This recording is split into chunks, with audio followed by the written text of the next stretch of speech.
Hi, it's me. Limbus Company on March 20th, the last update before Season 4 comes out. I don't know why that was hard for me to come up with. We've got a new target extraction for just Oomfie Section South 3 Heathcliff. I definitely read that correctly. It is pronounced Oomfie, but from now on, because that's annoying to say, we're going to call him Oomfie Heathcliff. So, obviously this is a new ID, but it's the only ID on a banner, so I'm probably just going to do the whole shaboing, which is just use shards, because I already have enough shards for him. That being said, I am going to do all of my, one paid pulls, and if I don't get anything from him, obviously that's going to get cut out, but chances are I won't anyways. Yeah. We're also going to go over Garden of Thorns Greg today, because I haven't done a video on him yet, because it's just a single ego banner, and I hate those. But I do have him, and I definitely have things to say about it. 그럼 지금부터 상호 2패 하에 계약 검토를 진행하겠다. 헛짓거리나 하지 말자고 우리. That's him. So the Oomfie are based on the Papal Guard, but obviously their colors are changed because they're not bright orange, bright yellow, and bright blue. 마지막 경고였다 그게. 지금부터는 계약 집행 방해 죄를 물어서 전부 패버린다. I would have liked to have read that. But okay, game. It disappeared a little quicker than I was used to. The contract chamber is cold and silent as a freezer. There are two people sitting across one another in this cold room. One appears extremely anxious, while the other appears rather angry, but the room is silent. This silence could be attributed to the child slowly marching his way between the two of them. Right on, you two. Commencing attendance and observation of the mutually agreed upon contract. The proceedings will be observed upon by the Oomfie Association South Section 3 Fixer Heathcliff.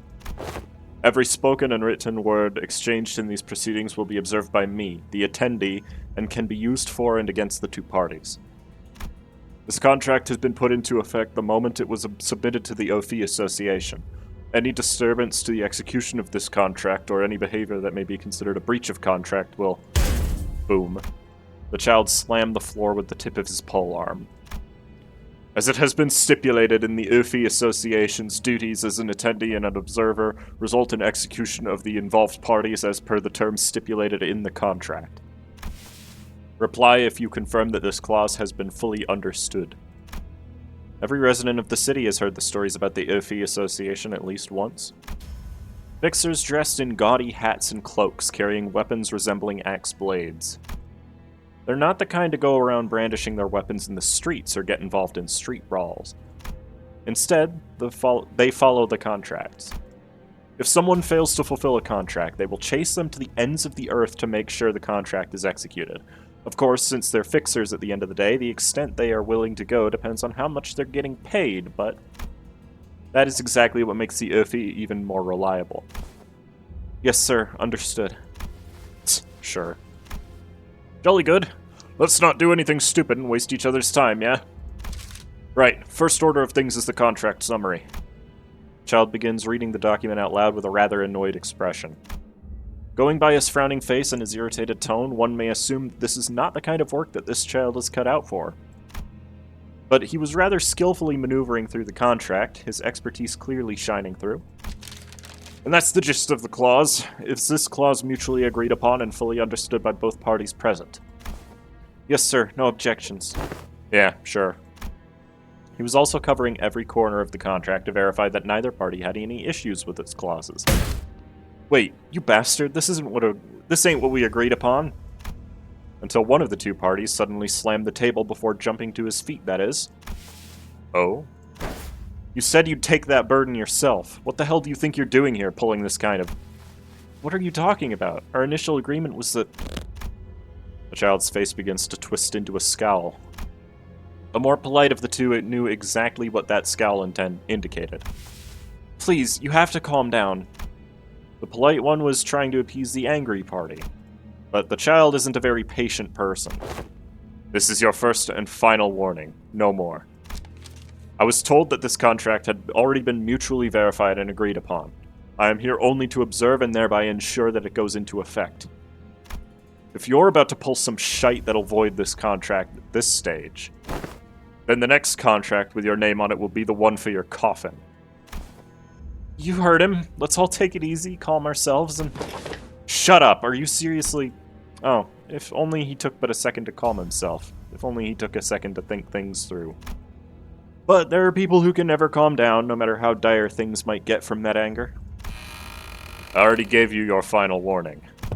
This contract clause stipulates that, should one of the party refuse to comply with the clauses, any following refusal after the first and final warning will result in an execution of the concerned parties.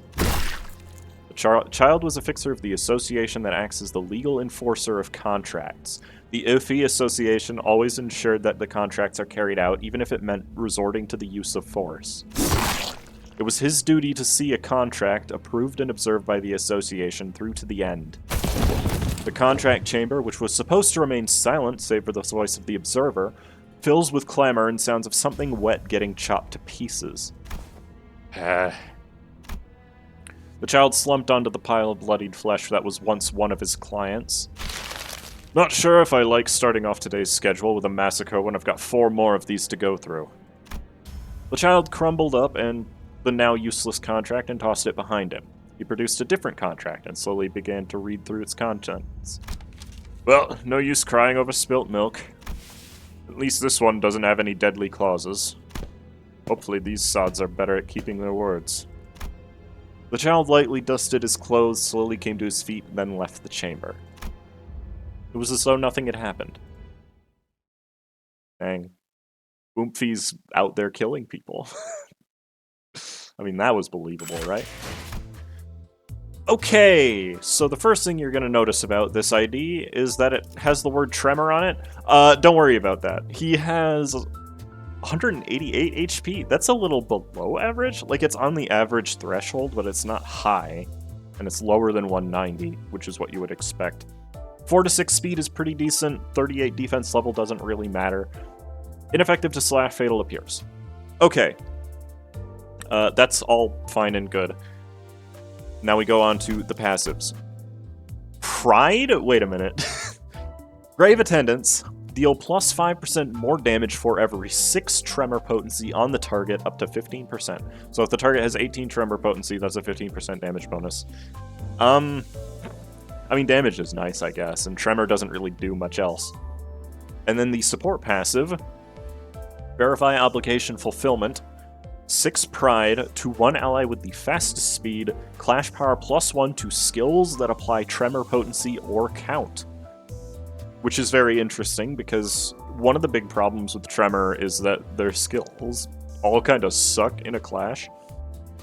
And this definitely does work to make that not as big of an issue, but that's a lot of Pride resource for a passive activation, honestly. Defense skill. 10 to 14, do not obstruct. When attacked while this unit has shield, inflict 1 Tremor count on the attacker. And this effect does not stack with multiple uses. So as long as you still have shield, it's always just 1 Tremor count. It won't go up if you use the skill twice. It's a very average defense skill, but at least it does something. Skill 1. Slash Envy, 2 coins, 3 to 11, Execution Advised, +2 offense level. If the target has 3+ Tremor, coin power +1, so this can become a 3 to 13. And then coin 2 on hit and inflict +2 Tremor count. That's like the average amount that this type of ID would inflict. So that's very basic. It's a solid skill 1, I guess. It is Envy, so that's nice. Skill 2, Final Warning, is a 4 to 16 slash Gloom with 2 coins. If the target has 6+ Tremor, coin power +1. Both hits inflict 2 Tremor.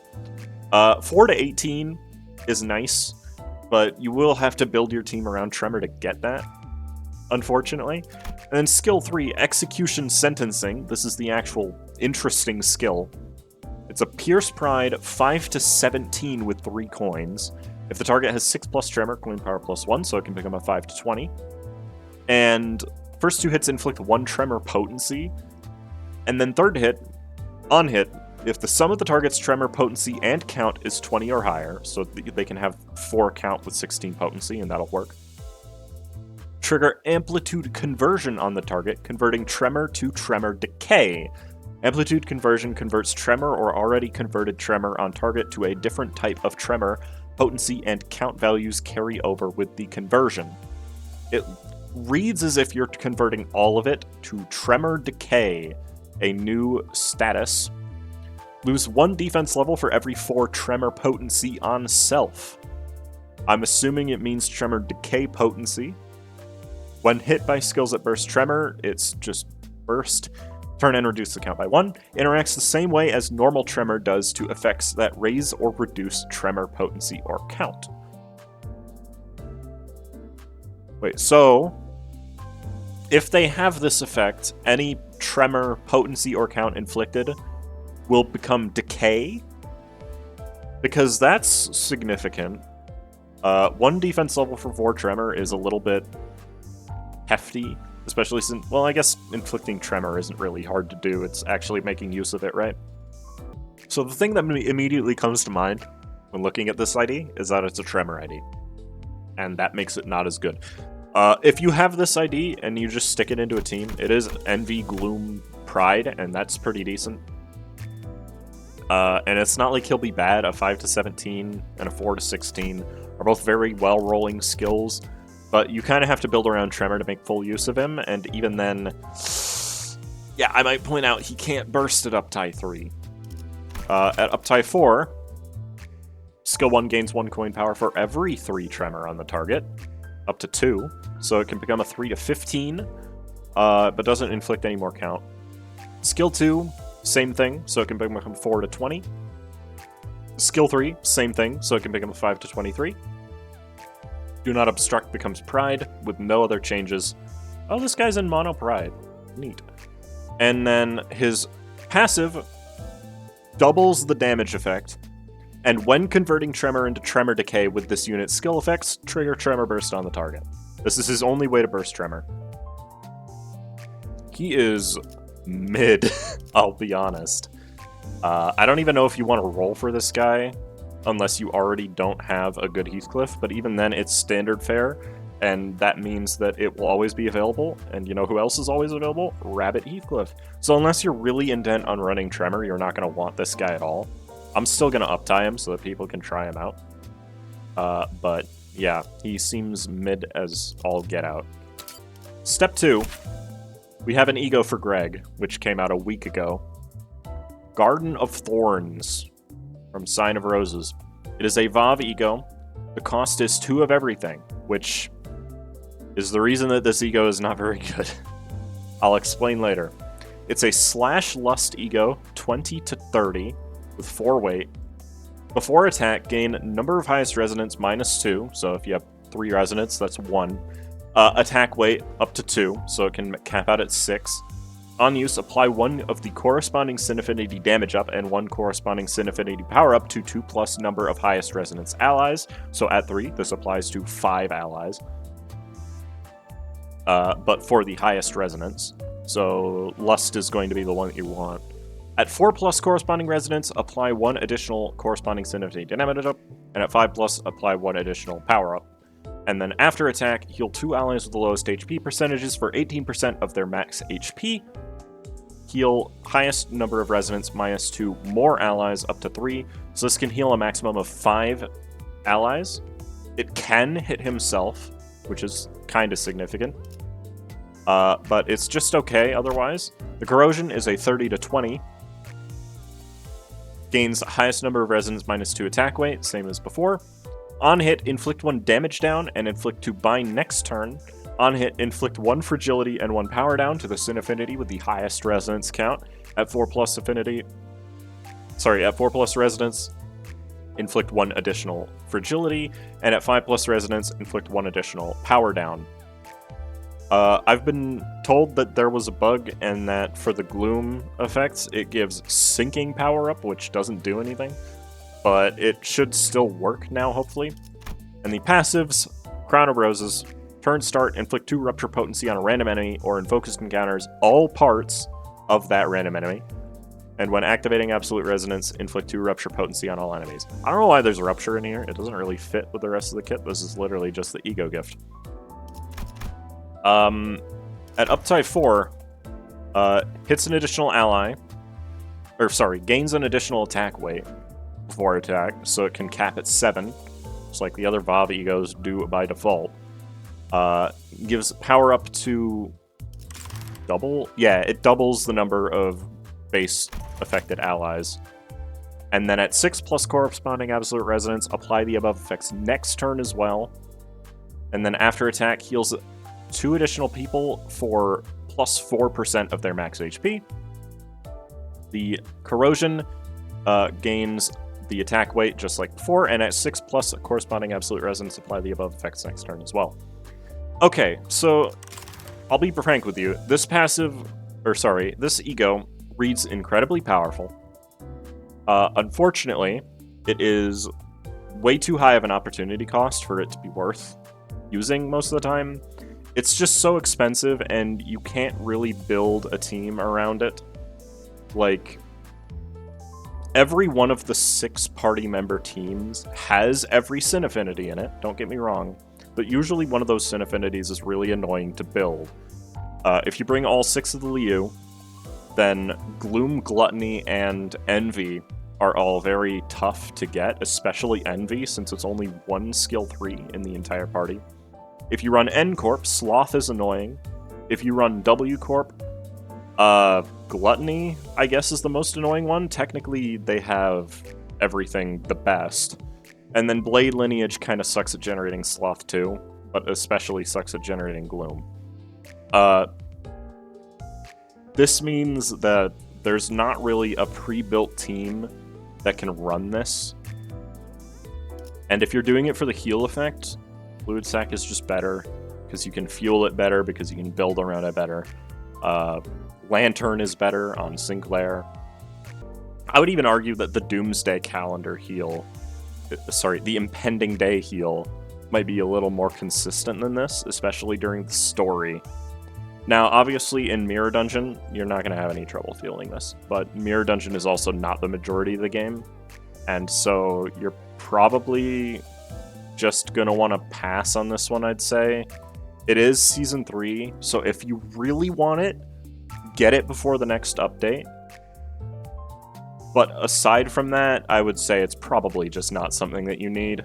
It's cool that it's the first VoV ego in the dispensary, but it's really not that significant for a gameplay perspective until we get some IDs that are really good at building Sin resources. Alright, let's do some association gaming. Obviously, I'm not building Tremor in this team, but I'm just kind of trying to get Garden of Thorns active, because that's what we really need. So I can at least show it. This team isn't bad, it's just a bunch of IDs thrown together. They don't synergize with each other as very well at all, but they do at least... I should have brought Rhodia instead of Ishmael, huh? But anyways, Mr. Cliff himself is a dapper-looking fellow, gotta be honest. But honestly, not into it. I'll be real with you.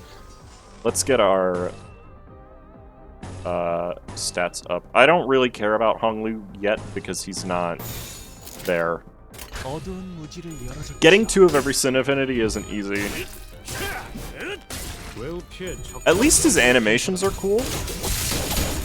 I'm probably not going to activate Tremor Decay at all during this entire fight, for the record, because it's just not feasible with only 1 Tremor unit, unfortunately.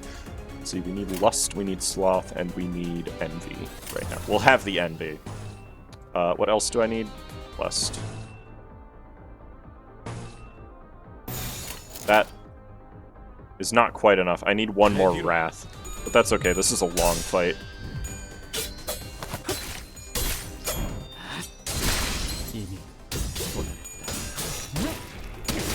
He definitely looks cool. I just wish his kit was a little better. As you can see, he's not really doing much right now. That's okay. I don't need any more gloom. I don't really need any more envy either. I'll try to see if I can't use the corrosion at some point during this, but I have a feeling that I won't be able to. Oh, I need one more gluttony, don't I? I'll get it next turn. Oh wait, what am I talking about? I was already using one. The thing about Crown of Roses is that it's not that, like, good unless you build around Resonance, and currently the best way to build around it is the Liu, because they can resonate Wrath and Lust. Every single Liu ID has both of those, which is nice, but also it doesn't really matter if you think about it. At this point, I'll just win rate. I need to make sure that Penglu doesn't attack, because he is running discard. I forgot about that. Bruh, you have 20 sanity. How are you flipping tails on every attack, my sir? There we go. Okay. He's actually at 45 sanity, which means I can do this. Let's see. Best resonance here is going to be Gluttony. And I'm going to be forced to do it anyways, so I might as well, right? Now, the sad part is that the buffs are current turn, so unfortunately Sinclair is just not going to get any of the benefit from that. And this is the other reason why the opportunity cost is kind of sucky. This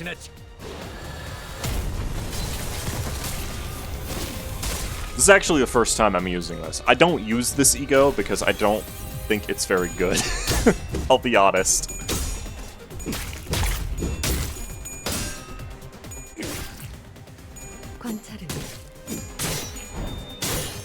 And it didn't even help that much. I'll try to use the corrosion too, but I'm not gonna make any promises. Again, the big issue is that it's just not convenient to use it ever. I actually got 1 coin power on that one.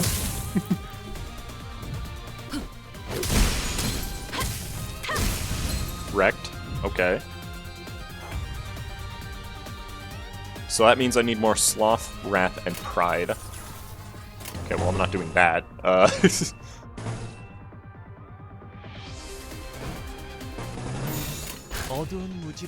We'll get it eventually. I'll use the corrosion on phase 3. The corrosion's actually really good because the sound design around the corrosion is really good. I've been liking Heathcliff's animations. Again, the fact that he's Tremor is what's holding him back. I don't think he's a bad ID. We just need more Tremor support before he can really shine. So that's the only real gripe I have. Okay, I just need 1 Sloth. There it is.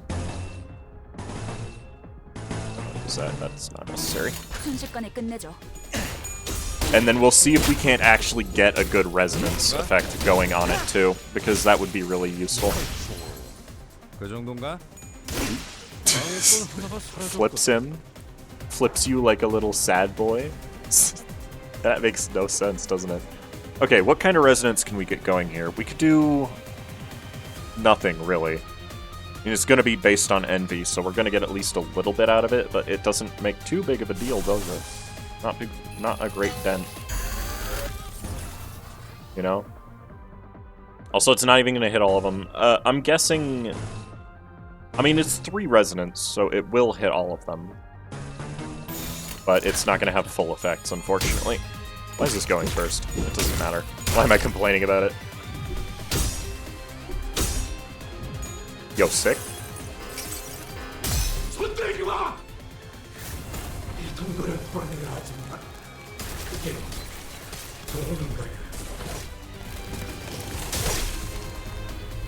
It's actually not terrible damage.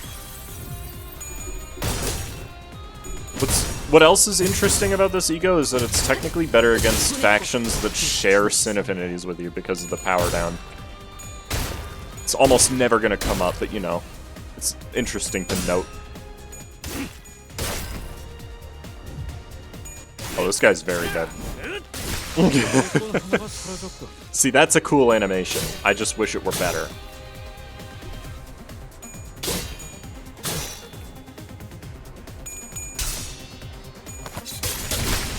Also, am I crazy, or did they change the music in this level? Because I swear it used to be like the pirate music. At this point, I'm just gonna win rate. Also, Garden of Thorns costs so much sanity. The corrosion is just not worth it most of the time, unfortunately. I am not going to attempt to build a Tremor team just to see Heathcliff more, because I don't care enough. Like, I legitimately don't think this is an ID that's worth pulling for. If you already have everything like I do, then you might as well shard it, I guess. You're gonna lose all your boxes in a week anyways, I suppose. It's not even really true. Here, I'll let him get the finishing blow. I'm a nice guy like that.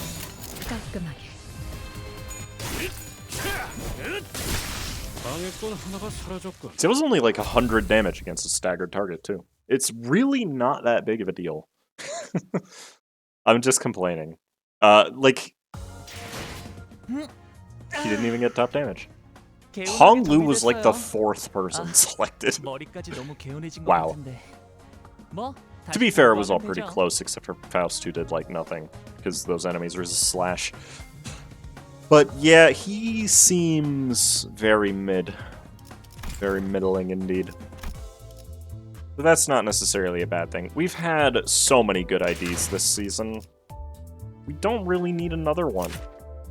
But final thoughts, Heathcliff, as I said, he's okay, but him being a Tremor ID kind of holds him back a lot. If this was anything else, even this small amount of infliction, like if this was Rupture or Bleed, this would go crazy. Obviously, you would have to have a different effect on this coin. But if this was Rupture or Bleed, this would be insane. If it was Burn, it wouldn't have been Burn. If it was... What are the other status effects we have? If it was Poise, it would be pretty nice. It wouldn't be fantastic if it was Poise, but at least he gets power. That's my opinion on Heathcliff. My opinion on Garden of Thorns is that it's the same, kinda. It's a good ego, but it's so expensive that using it is very inefficient. I will not be up-tying this to 4, is basically what I'm saying. It is very, like, it's cool to have, but doesn't do much ego. And Greg actually already had Garden of Thorns equipped on him, but I just didn't have a video to upload, so I couldn't show you that. So, yep, that's the company. This will be changing back to the IDs that are the most recent 3-star for each Sinner once we get into Season 4, because at that point the special banner for Railway won't be available any longer, so there's not really a reason to keep these for being the best IDs for Railway. So if you want to get a good time on Railway, now would be the time to do it, because after the next update, you will no longer qualify for the special things for under 100 turns. But if you don't care about that, just don't worry about it. It's not like it's gameplay affecting stuff, so it's just if you want to flex on people. But that is all for this new update. There are 3 Heathcliffs in here. Thank you for watching. The cutscene from last week's update is going to play after I'm done with my outro. But it will be cool to talk about the new Ego and possibly new IDs for next week, because it's actually like new story content. I will be streaming that the Friday after the update drops, because I do have classes on Thursday, so I won't have time to do it then. But aside from that, thank you for watching. I hope you have a wonderful weekend, and I hope to see you back again later. Bye!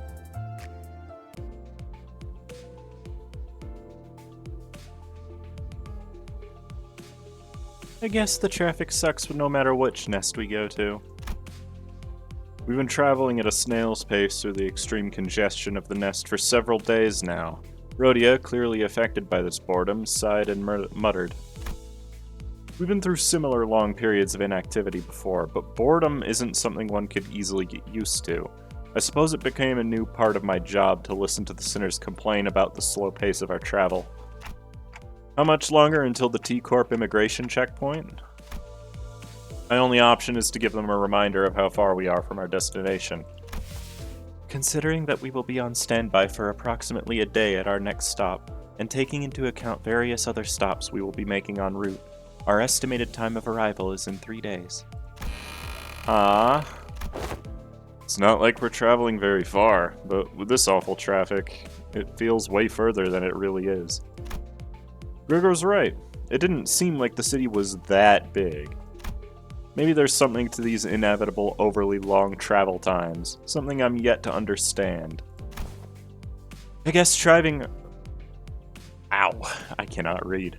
I guess driving around in a large bus through the narrow back streets is what's taking us such a long time. I believe that it would have been faster to march on foot. Yet, what of our room and board? Are you unaware that camping out in the open is a natural part of any long march? Hey, Officer Otis, not everyone's a soldier here. And if we're unlucky, we might even run into those terrifying sweepers before the break of dawn. Even a partial member of their name drains all color from Sinclair's face. I remember what the Sinners once told me about them. That before the break of dawn, there are these things called sweepers that sweeps up every trash in the back streets. It's kind of terrifying how broad their definition of trash can be. They call that hour the night in the back streets or something like that. It's also longer than an hour, but don't worry about it. This bus is one of the few vehicles recognized by the city as a residential vehicle, which means that we remain safe from the hands of sweepers. Yeah, because they don't go into residences, right? Attempting to sleep outside the bus in the back streets would not permit a restful sleep. Instead, one would be forced to survive the onslaught of sweepers for an hour in the early hours of dawn. Makes sense. Those sweepers do steer clear of the residential areas, after all. A slow yet safe travel by vehicle, or a fast yet high-risk march on foot. This is quite the strategic dilemma. I do not believe that the latter option is up for consideration of any fellow. The bus is once again consumed by commotion. And into that commotion barged in the creak of an opening door and a familiar sigh. I understand that you all must be quite impatient, but we are precisely on schedule, so save your breaths and stop complaining. By the looks on your faces, I would have been worrying about a mutiny if I didn't know better. Those papers in your hand, new orders from the higher-ups? Virgilius was holding what appeared to be a bundle of freshly printed paper. This wasn't the first time something like this happened. Sometimes, after communicating in his room with the higher-ups of the company, he'd bring out few sheets of paper to bring us up to speed. I think you're missing a letter there. Yes, a new update. Don't tell me we're going on another detour. I'll say that I'm quite done cleaning up those distorted messes. Look, we have to get to... Stop whining like a petulant child. There won't be more detours until we reach our current destination. Virgilius furrowed his brows, walked up to the front of the bus, and leaned against one of the first-row chairs. He began leisurely shuffling through the documents. This is just an announcement. It says here that there will be changes to how your records of abnormalities, distortions, and peccatula are categorized. Huh? Wait, so we gotta do a bunch of paperwork? No.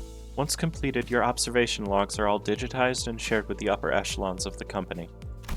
Of course, if the observation logs themselves need to be edited, there may be orders to make direct adjustments by hand.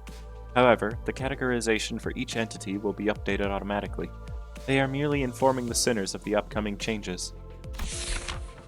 It is nice to have someone else do the explaining for once. She is right. I presume that this has aught to do with the new types of peccatula that we have encountered afore. Yes, but that isn't all. Virgilius closed his eyes wearily and lightly folded the papers in his hands. He called out to two Sinners. Yisang, Ishmael. He was pointing at Ishmael and Yisang. Yeah? You have called upon my name. I'll leave it to you two model students to explain the contents of these documents. I don't feel like I'm up to the task of explaining what's on this paper to all of you. With that, Virgilius pretty much shoved the paper in Ishmael's hands before taking a seat in the front rows of the bus. Did he just dump his responsibility onto us? Ishmael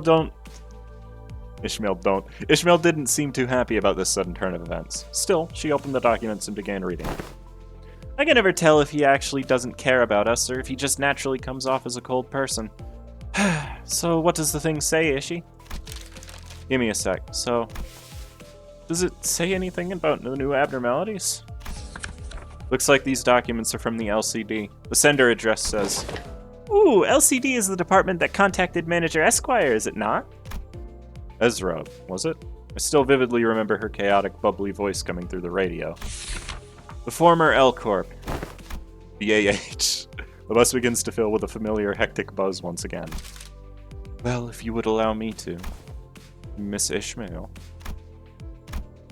Yusang chimed in to help with Ishmael's explanations of the documents, but this is exactly why I'm the only one who ever reads the guides. I can see veins starting to pop in Ishmael's fingers. At this rate, she's going to drop the documents in favor of her mace.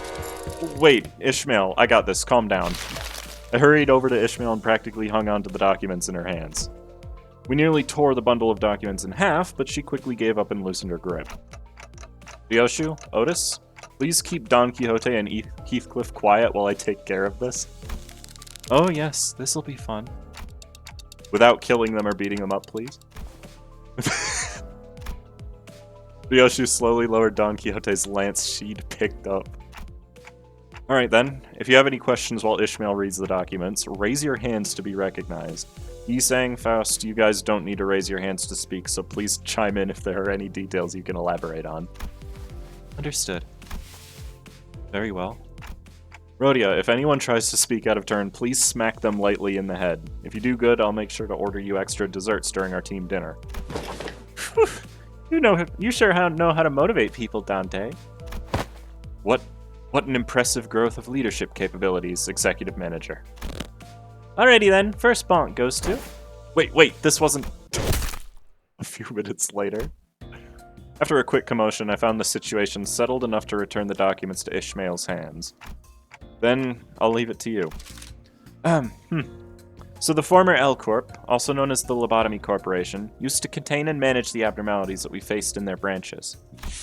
Even taking into account that their strengths were suppressed by the golden bows, there was a pretty significant difference between the risk level categorizations and the actual risk involved in facing them. Other employees and the higher-ups of Limbus Company also apparently felt that something was familiar yet off, and that's why they investigated the issue through the LCD department. So far, there have been 5 categories of risk levels. 5? But there are only 4 of them. Rhodia punched Heathcliff in the crown of his head, and he promptly slumped to the ground, out cold. Maybe it was the suddenness of the attack that did it? You didn't kill him, did you? Nah, he'll be fine. It's Heath. It's not like I smacked him that hard. Sinclair quietly raised his hand. Alright, you can go ahead. Ishmael nodded at Sinclair. Well, I thought there were only 4 risk levels. Zayn, Teth, he, and Vav, just like Heathcliff said. They're the only ones we've seen so far, yeah. But according to these documents, the highest risk level category is labeled Aleph. Like I said earlier, there's a pretty significant disparity between their categorization standards and our experience with them in the field. Which is why they're apparently planning to make overhauls to those standards, by Limbus Company's standards. Go ahead, Merceau. I must inquire what exactly this overhaul entails. Does this mean that the abnormalities will be recategorized within the pre-existing framework of categorization, or will additional risk level categories be created? It doesn't elaborate that far, but it says here that Lobotomy Corporation used each abnormality's enkephalin production capability to categorize them into different risk levels. Abnormalities with more complicated, difficult management conditions apparently produced more enkephalin. I guess the more complicated an abnormality is, the harder they are to fight. That does line up with our own experiences, sort of. But it can be hardly said that it was flawless. Looks to me that they're trying to make these risk levels better reflect our own field experiences, which doesn't rule out the possibility of them adding more tiers to the pre-existing ones. For we conduct not management but combat against these foes. It is sensible that the standards of risk level to be adjusted in accordance to... Rhodia, wait, Yisang can speak without raising his hand. Oh, right. My bad. I managed to stop Rhodia just before her fist connected with Yi-Sang's crown. It was almost as if she was moving based on pure instinct. Ahem. So, that's why they're overhauling the risk levels based on the actual risk each abnormality poses in battle. So we do well to be wary of the possible changes to the risk levels as written in the observation logs. Oh, and they'll let us know again once the precise details are decided. The next section is about distortions, which... Don Quixote raised her hand. But Ishmael continued to explain without coming to a stop. She probably just ignored her. Good. So far, we've been using the same subject classification codes as abnormalities for distortions, but it's gotten pretty clear that there's a big difference between them, enough to give these two groups distinct classification codes, that difference being... Hong Lu raised his hand, and Ishmael nodded. Don Quixote appeared a bit crestfallen. The difference is that, when defeated, abnormalities transform into their egg-like forms, but distortions don't. Am I right? Correct. Distortions can be completely subdued simply by defeating them in battle, but any method of fully slaying an abnormality is yet to be discovered, even in theory. So she says. Well, we've all had first-hand experience against them, so it shouldn't be too hard to understand. Whew, here comes the last subject. This one's about the Pekatula. They're going to give them a classification code scheme different from the abnormalities as well, including the new type of Pekatula we recently encountered. Let's see, classification basis. Abnormalities and distortions both have elements of uniqueness that is missing in each individual Pekatula. Considering this, it has been deemed... Okay, I don't really get what this is talking about. Faust walked up next to Ishmael and began to explain. Uniqueness, in this context, refers to the fact that no same entity exhibits the same location. It would be helpful to recall that our encounters with the Pekatula have always been against multiple duplicates of the same category of Pekatulum. However, no such encounters have been made against distortions and abnormalities. Hopefully, this has been a sufficient explanation for all. Right, so simply put, we can just toss them Pekatula all into the same bin, but each and every one of them abnormalities and distortions is simple and unique, eh? They could have explained it much easier if they just... Heathcliff seemed to have awoken from his coma, but I'll be looking forward to that extra dessert. His moment of lucidity barely lasted a moment. And that's all there is to it. Phew, this is pretty great, huh? It's refreshing doing something like this once in a while.